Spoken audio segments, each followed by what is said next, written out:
Good morning प्यारे बच्चों, मैं हूं आपकी एजुकेटर पूर्णिमा और हम करेंगे वर्कशीट नंबर 8। सब्जेक्ट है आपका हिंदी, कक्षा है आपकी 7वीं और डेट है 20 अक्टूबर। स्टूडेंट्स, इसमें हम पढ़ेंगे, इस पाठ में लेखक नागार्जुन ने हिमालय से निकलने वाली नदियों को ममता भरी आंखों से देखते हुए उन्हें हिमालय की बेटियां कहा है।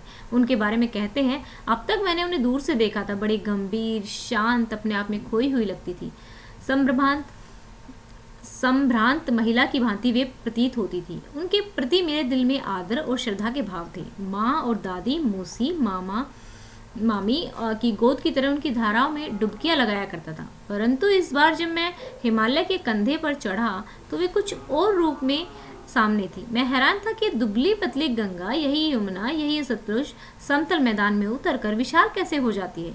इनका उछलना कूदना, खिलखिलाकर लगातार हंसते जाना, इनकी ये भावभंगी, इनका यह उल्लास कहाँ गायब हो जाता है मैदान में जाकर। किसी लड़की को जब मैं देखता हूँ, किसी कली पर जब मेरा ध्यान अटक जाता है, तब भी इतना कौतूहल और विश्व में नहीं होता जितना कि ये विश्व में आएगा बच्चा, ये विश्व में नहीं आएगा जितना कि इन बेटियों की बाल लीला देखकर।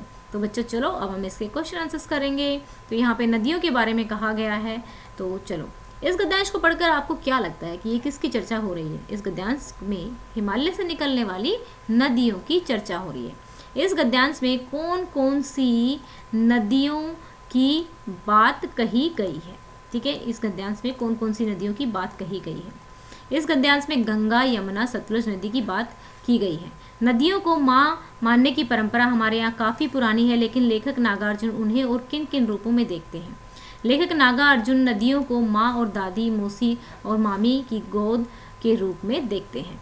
जब लेखक ने नदियों को दूर से देखा था तो वे कैसे दिखाई देती थी, तो वो काफ़ी कैसे दिखाई देती थी।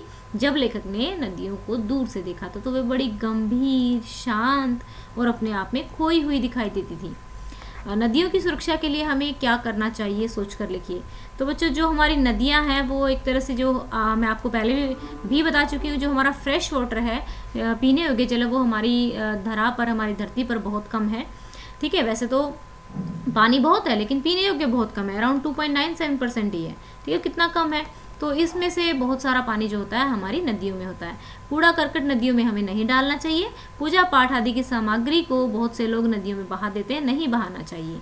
नदियों के आसपास के गांवों में शौचालय का निर्माण करना, कारखानों के दूषित पानी को नदियों में नहीं छोड़ना चाहिए और हमें ही अपने पर्यावरण की रक्षा करनी चाहिए, ठीक है। आई होप आपको अच्छे से वीडियो के जो क्वेश्चन आंसर है वो समझ में आ गए होंगे। अगर कोई डाउट है तो आप कमेंट करके पूछ सकते हैं, ओके।